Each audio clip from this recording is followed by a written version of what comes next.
Lep pozdrav! Začenjamo tam, kjer si želimo, da bi bili čim manjkrat, na urgenci.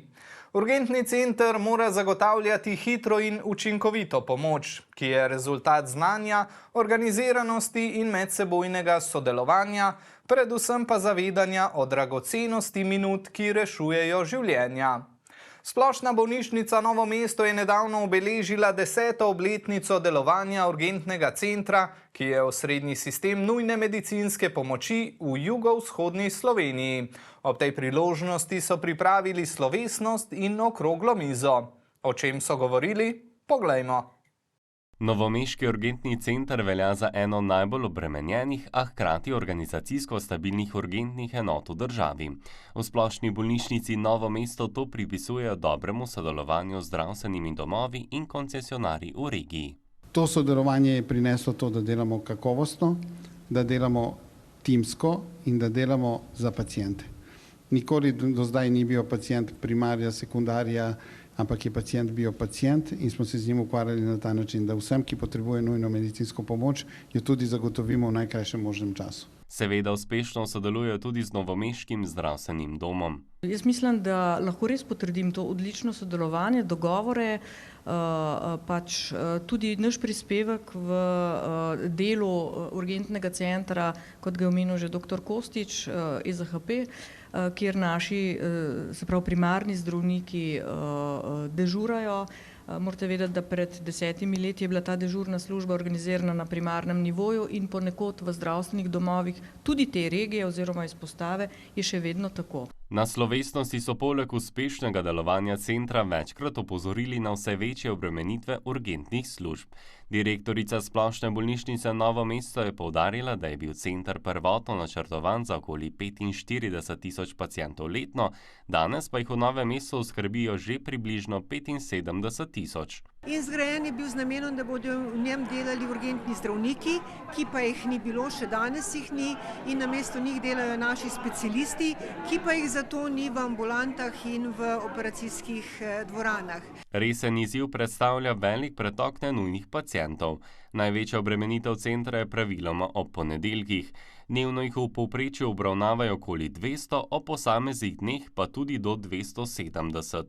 V 10 letih so tako obravnavali več kot 700.000 pacientov. Jaz sama pravim, da je urgentni center nekaj najboljšega, kar se je zgodilo za bolnike, ker imajo prost vstop, ampak nekaj najtežjega seveda potem za bolnišnice in v prihodnosti bo zagotovo potrebno izboljšati zdravstveni sistem, zlasti na organizacijski in odločitveni ravni, tako da bodo urgentni centri res počeli tisto, čemur so namenjeni, se pravi zdravili in reševali življenjsko ogrožene pacijente. Vstop nenujnih primerov v urgentne centre je tudi 70% in več. To ni obetavno, in to moramo rešiti drugače. Velikokrat celo iz zdravstvenega doma napotujejo pacijente kar na urgentni center. To je super, samo potem mora biti urgentni center še večji, ker to, da na urgentnem centru 3 ure čakaš, da vse to dobiš, objektivno, pravilno in nesporno, ampak mogoče bi se dalo potem pa drugače, če bi bilo ali pacijentov manj, zato mogoče močnejša triaža, ali pa, da če se ugotovi, da po pregledu pacijenta, da ta njegov obisk sploh ni bil nujen, da se mu enostavno zaračuna. Državni sekretar na Ministrstvu za zdravje se je strinjal, da delež nenujnih pacientov na urgencah narašča, pri čemer se ustanove s tem različno uspešno soočajo. Kot primer dobre prakse je izpostavil ravno novomeško urgenco, kjer po njegovih besedah težavo rešuje z dobrim sodelovanjem s primarnim zdravstvom in drugimi deležniki v regiji. Ker to je tisti ključ do uspeha, kjer resnično v regiji sodelujejo vsi deležniki, potem je bistveno lažje premagati vse izzive. Brez tega sodelovanja, če ostane urgentni center sam, brez sodelovanja zunanjih deležnikov iz regije in pa slučajno še brez ustrezne podpore znotraj bolnišnice, je to en zamašek. Starejši se v sodobnem svetu pogosto soočajo z izzivi pri uporabi digitalnih storitev, tudi pri dostopu do zdravstvene obravnave.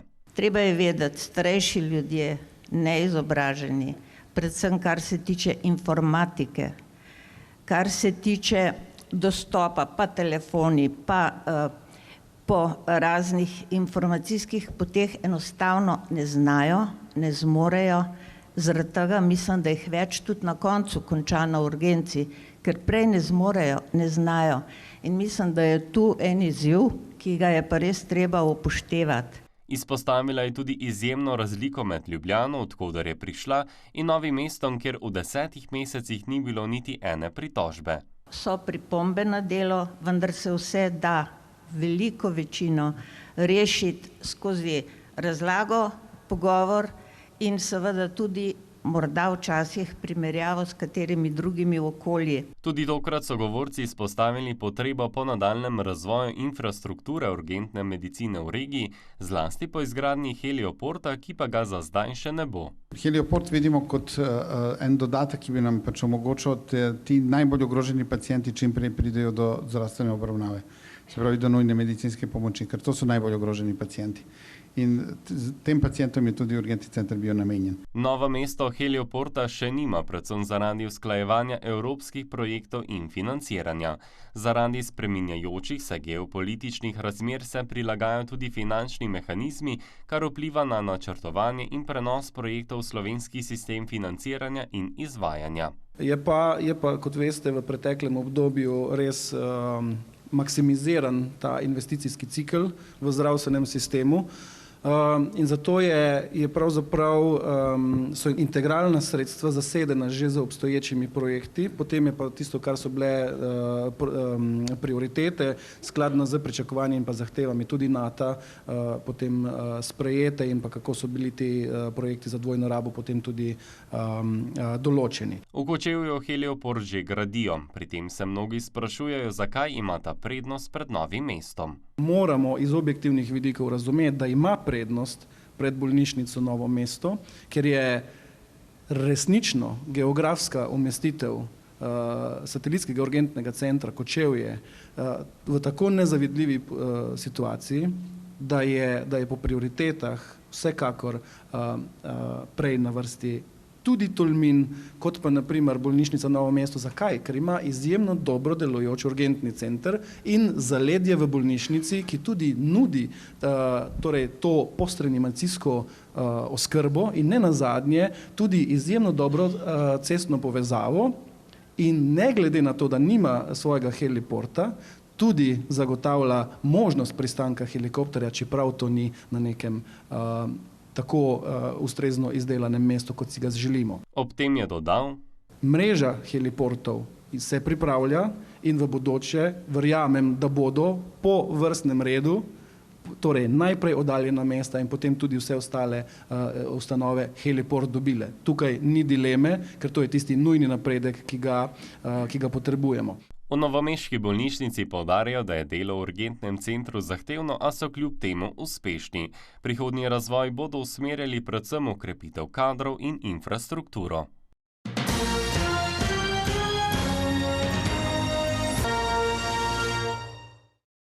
V nadaljevanju pa o solidarnosti, sodelovanju in pripravljenosti pomagati. To so ključne vrednote, ki povezujejo zaposlene v Krki, ki so letos aktivno soustvarjali že 13. Krkin teden humanosti in prostovoljstva. Blizu 1000 zaposlenih je s številnimi dejavnostmi po Sloveniji in v 24 državah, v katerih deluje Krka, širilo kulturo pomoči in sodelovanja. Teden pod sloganom Radi pomagamo so tradicionalno začeli s krvodajalstvom. V Krki kri daruje enkrat do dvakrat letno. Po podatkih območnega združenja Rdečega križa Novo mesto je med 2500 krvodajalci kar 680 krkašev z Dolenjske, po vsej Sloveniji pa kri redno daruje približno 1200 zaposlenih. In tako smo v lanskem tednu humanosti in prostovoljstva zbrali v Ljubljani, Novem mestu, Krškem in Ljutomerju 66 litrov krvi in pridružilo se nam je 48 novih krkašic in krkašev krvodajalcev, krvodajalk. V 12 letih pa smo do sedaj zbrali 1241 litrov krvi, te življenjsko pomembne tekočine, ki pomaga rešiti marsikatero življenje. Tako da s tem, ko darujemo kri, darujemo del sebe, del svoje moči, vitalnosti in to res ni zgolj medicinski postopek, temveč globoko človeško dejanje. Kaj krkašem in krkašicam pomeni zavedanje, da lahko prav s tem dejanjem nekomu pomagajo ali celo rešijo življenje? Pomeni neko osebno zadovoljstvo, ker veš, da daruješ življenjsko pomembno tekočino, ki jo ne moremo proizvesti nikakor drugače na noben drug način. Zaveda se, da lahko pomagaš nekomu in obenem pa kri, ki jo daruješ, se na koncu tudi pregleda in dobiš neko povratno informacijo o svojem zdravstvenem stanju. Ja, menim, da je solidarnost ena lepa vrlina, zato želim tudi, bi rekel, svojim prispevkom pomagati ljudem, ki so se znašli v situaciji, da potrebujejo pomoč oziroma kri, pa hočem na tak način tudi nekaj doprinesti družbi. Krkini prostovoljci so prvi dan obiskali tudi novomeško medobčinsko društvo slepih in slabovidnih, kjer so se z njegovimi člani preizkusili v vrtnem kegljanju. Tega dogodka sem se udeležil prvič, mi je pa zelo zanimivo, ker so posebna pravila, ni to običajno kegljanje in je zanimivo, no? Takšnega druženja se vedno razveselijo tudi člani društva. Druženje je pomembno tudi za nas, slepe in slabovidne. S tem tudi širša javnost spoznava, kaj lahko slepi delamo, kljub temu, da ne vidimo oziroma slabo vidimo, da se ukvarjamo z več vrstami športa, z drugimi stvarmi in to nam je velikega pomena, da se tudi te, bom rekel, prostovoljci, ki so danes tukaj z nami, seznanijo z našim življenjem. Pestro je bilo tudi drugi dan. Prostovoljci iz Krke so tako kot vsako leto v skladišču škofijske Karitas Novo mesto pripravili več 100 prehranskih paketov z osnovnimi živili za ljudi v stiski. Mi smo zelo veseli, da lahko sodelujemo s podjetjem Krka. Je tukaj en velik, po domače povedano, igralec na našem področju. To povezovanje je ključno in jaz bi rad to povabilo nekako dal tudi naprej kot zgled, kako podjetje Krka sodeluje z nami še tudi za druga podjetja, ker to je, če se mi ne povezujemo kot neka skupnost, bomo težko kaj dosegli vsak posameznik. Ful fajn je, ko narediš nekaj dobrega, pomagamo, da bo to res hitro pripravljeno. Dober občutek, ko narediš nekaj koristnega za družbo. Na prostovoljstvu grem kar vsako leto, se ga udeležujem. Všeč mi je pomagati, rada pomagam ljudem. Se mi zdi, da vsak bi lahko malo prispeval v družbo in to z veseljem delam. Številni krkaši so se družili tudi stanovalci Doma starejših občanov Novo mesto. Skupaj so reševali različne naloge, telovadili in pekli piškote. Trenutno se nahajamo na dementnem oddelku, kjer skupaj pečemo piškote. Uživajo v bistvu stanovalci, tako kot mi, en drugemu prinašamo veselje. Nisem prvič tukaj, v bistvu letos sem že tretjič. Danes smo v skupini, kjer telovadimo, žogo mečemo, malo se razgibavamo. Meni je super, odlično se počutim. Stanovalci in zaposleni v novomeškem domu starejših občanov se vsako leto razveselijo obiska. Mi je to všeč, ker imamo druženo, da nismo zmeraj eni in isti, da se tudi z zunanjim svetom spoznamo pa tako.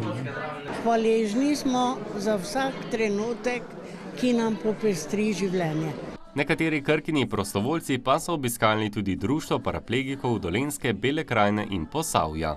Na nek način jim želimo popestriti dan, narediti dan prijeten, kar nekaj njih se je zbralo tukaj, tako da mi smo malo taka glasbena skupina, malo bomo zapeli, malo se pogovarjamo z njimi. Malo smo se spoznali, malo smo izmenjali izkušnje, malo mi svojo zgodbo povedali, pač prostovoljci svojo zgodbo in tako naprej. Smo se kar ujeli, malo se še nam zapeli, tako da nimam kaj reči. Kar luštno, no? Tretji dan tedna humanosti so solidarnost, pomoč drugim kot pomemben del vsakdana dokazovali z obiskom bučke. 6 prostovoljcev je pomagalo tamkajšnji stanovanjski skupini Sonček. Za danes smo si zamislili, da bomo kar nekaj stvari naredili, malo nas sicer vreme nam ponagaja, ampak imamo namen počistiti okolico, prebarvati oziroma zaščistiti ograjo. Namen imamo narediti sedežno garnituro za izpalet. Potem smo rekli, da bi nam pomagali krkaši tudi pri čiščenju rolet, kjer moraš biti malo bolj natančen. Vsi prisotni prostovoljci zaposleni v novomeškem farmacevtskem podjetju, ki jim zagnanosti in dobre volje ni manjkalo, so redni udeleženci Krkinega tedna humanosti in prostovoljstva. Želim, da se to ohrani še naprej.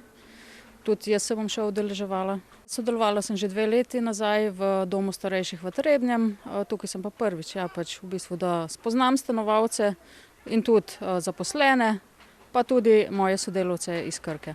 Super akcija je fino, da tudi sicer v življenju naredimo čim več, kar lahko za druge, tako je pa pač imamo res še eno tako možnost, da če se sicer ne spomnimo ali pa ne najdemo časa, da pa vsaj ta teden kaj naredimo še dodatno za lepši svet. Pri delu in druženju s krkaši so stanovalci in uporabniki Sončka vidno uživali. Se imamo danes fanti, se razumemo, pa se imam slušal. Tudi veliko se nasmejete. Se moramo zrasni biti. Tudi če se malo nasmejem, pa da smo dobre volje, je prav boljš, ko pa žalostni biti. Novomeški gigant je sicer že leta močna podpora in tesen sopotnik Zveze Sonček in Dolenjskega društva. Krka je seveda največji donator, tako po številu donacij, po zneskih donacij, tudi po trajanju našega sodelovanja. Tudi Dolenjski Sonček je že več kot 40 let in nenazadnje so člani tudi nekateri krkaši, tako zaradi otrok ali odraslih oseb z invalidnostjo, in tudi vodstvo Krke mislim, da ima zelo velik posluh do ranljivih skupin. Česar si ob Sončkih, ki so ob nesebični pomoči predanih Krkinih prostovoljcev že olajšali že tako vzorno urejeno domovanje, v bodoče gotovo želijo tudi v Novomeškem Rdečem križu. Krkaši so ves teden zbirali oblačila in druge potrebščine ter pomagali tudi pri razvrščanju zbranega materiala. Pomoč ostalim vedno prav pride, se mi zdi, potrošnje vedno več, stvari se nabira in zakaj pač ne bi pomagali sočloveku s tem načinom. Tako kot vsako leto rada sodelujem, zaradi tega, ker pač rada pomagam ljudem oziroma na nek način. Se pravi, to je samo ena vrsta pomoči, ki jo mogoče nudim tudi čez celo leto. Na ta način se v življenju vidi družbena odgovornost Krke. Petajo okolje in to pokaže tudi s temi takšnimi akcijami. V novomeškem dnevnem centru Centra za usposabljanje, delo in varstvo Draga, ki mu je Krka namenila tudi donacijo za prevoz uporabnikov, so prostovoljci pripravili interaktivno glasbeno delavnico. Glasba nas povezuje na način, ki ne potrebuje besed. In ravno v tem vidim največjo vrednost današnje delavnice, da se lahko otroci izražajo skozi gib, skozi zvok, z dotikom, in to je pač največ, kar lahko damo otrokom. Vsaki nas obišče popestri naš vsak dan in nam naredi naše dneve take bolj bogate in pa take, da se pač otroci potem še nekaj časa pogovarjajo o njih. Skupina prostovoljcev je obiskala tudi Društvo za razvijanje prostovoljnega dela Novo mesto, kjer so mladim pomagali pri učenju, domačih nalogah in pripravah na teste. Letos sem se prvič prijavila za delo z otroci in sem se pravzaprav tega veselila že od začetka te prijave, ker se mi zdi zelo lepo delati z otroci in pri tem tudi starejši dobivamo veliko od njih. Dobro čutek je, ko vidiš, da recimo nekomu lahko malo pomagaš, da vidiš nek napredek, pa potem upam vedno, da se bo tudi poznalo pri testu naslednjem. To je tisto, kar mi všeč pri tem. Ja. Krka že več let podpira programe za ranljive skupine, ki jih pripravlja in organizira društvo, ki ga vsak dan obišče do 35 otrok priseljencev v Novem mestu. V društvu med drugim dobijo učno pomoč in podporo pri vključevanju. Ko pa pride še ta dodatna energija, mi rečemo, tu jih imenujemo prijazne zelene majice, se pa to res pozna. Otroci so navdušeni, kajti to je delo 1 na 1, največ tudi od tega odnesejo in vsaka dodatna pomoč je več kot dobrodošla, tako da smo res hvaležni. Pod geslom Radi pomagamo so krkaši sobotnim dnevom odprtih vrat na osrednji Krkini lokaciji v Novem mestu sklenili teden humanosti in prostovoljstva. Kako? Gostili so več kot 1600 udeležencev univerze za tretje življenjsko obdobje iz vse Slovenije. Predstavili smo jim podjetje, predstavili smo jim Krkine izdelke in storitve in pokazali, kako v Krki izdelujemo tableto, kako iz začetne surovine dobimo obloženo tabletko zapakirano v škatlice. Lahko pa so si danes gostje izmerili tudi visok krvni tlak oziroma nizek krvni tlak, holesterol, maščobe v krvi. S plezmografom merimo pretočnost krvnih žil, imamo tudi tanito, kjer merimo sestavo telesa in sladkor v krvi. Ogled je bil zelo zanimiv, so nam potrdili obiskovalci.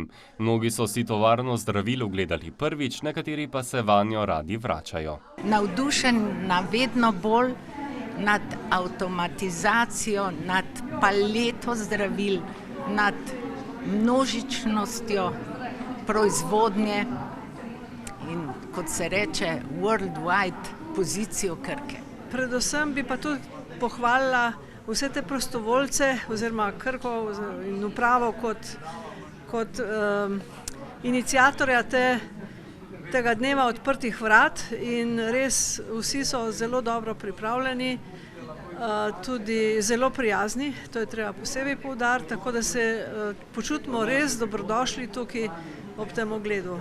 Gre za akcijo in teden, kjer se lahko tudi mi aktivno vključimo, mogoče približamo naši publiki, če lahko tako rečem. Naša zdravila poznajo iz lekarn, imajo jih doma v omarici, zdaj pa mogoče še vidijo, kdo stoji za njimi, kdo smo ljudje, ki to ustvarjamo, zgodbe, zdravila, učinkovine, da jim lajšamo vsak dan.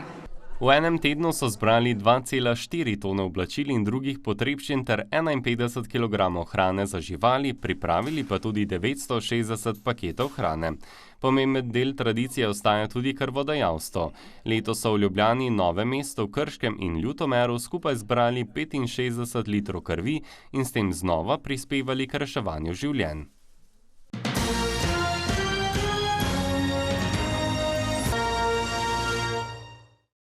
Za konec pa še na Univerzo v Novem mestu, kjer so pripravili 5. mednarodni teden. Dneve so napolnili z različnimi dejavnostmi, dogodek pa velja za enega ključnih mednarodnih srečanj, ki povezuje študente, profesorje in goste iz različnih evropskih držav. Poglejmo nekaj utrinkov. Udeleženci so si ogledali Novo mesto in Ljubljano, sodelovali na raznolikih tematskih in izkusenih delavnicah in okušali kulinarične dobrote različnih držav. It's only my second time in Slovenia and we've had a wonderful week, especially here in Novo Mesto. It's my first time and I really noticed on the drive in how green things are, very beautiful, like in Austria, and very different from Australia where I'm from, which is a little drier, a little less green.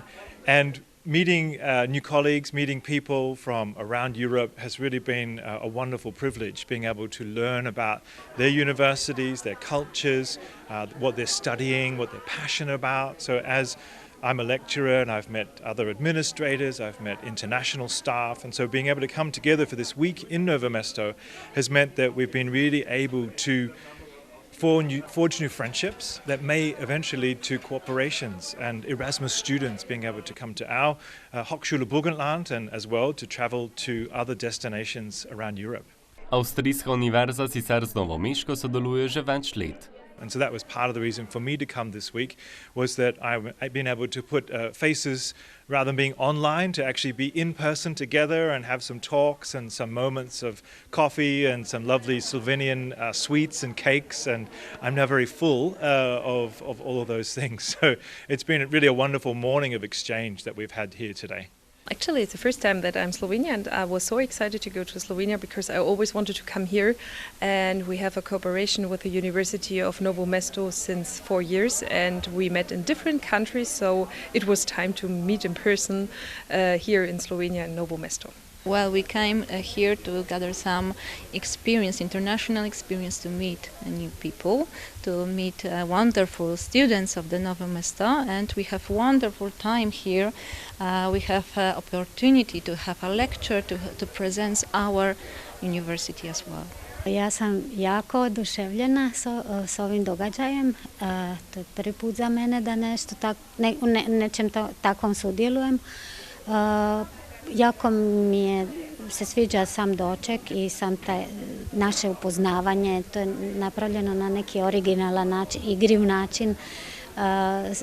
Kako da kažem, Novo Mesto je jako lijepo mjesto i sam doček i cijeli ovaj tjedan, mislim, sve pohvala s moje strane što se tiče organizacije i samog događaja. We are not cooperating yet, but I'm looking forward to it, and I think it can develop a very beautiful partnership between our two universities. We are both quite young universities, and we are building our international programs, and I think we can cooperate here perfectly.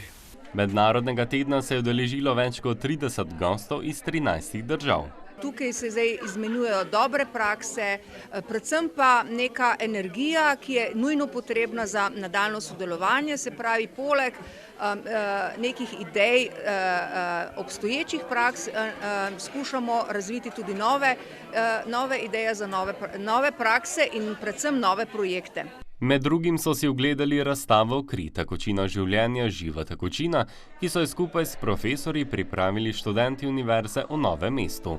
Predvsem smo študenti opazovali to našo kri pod mikroskopom z nekim namenom, da tiste statične slike, ki jih vidimo običajno v učbeniku, pogledamo tudi v taki dinamični luči, da vidimo, kako celice med sabo reagirajo, kako se gibljajo v neki raztopini in da doživimo oziroma dobimo občutek te dinamike.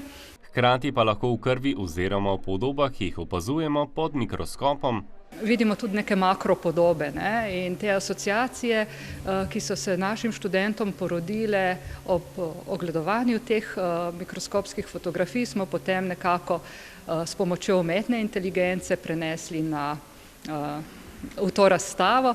Tako da letos imamo tako zelo interaktivno zasnovano razstavo, fotografije, videi, asociacije, umetna inteligenca in naša umetnost. Ob tem poudarjajo, da tovrstni dnevi spodbujajo mobilnost, medkulturni dialog in sodelovanje v visokem šolstvu. Mednarodni teden so v petek sklenili s piknikom in neformalnim druženjem.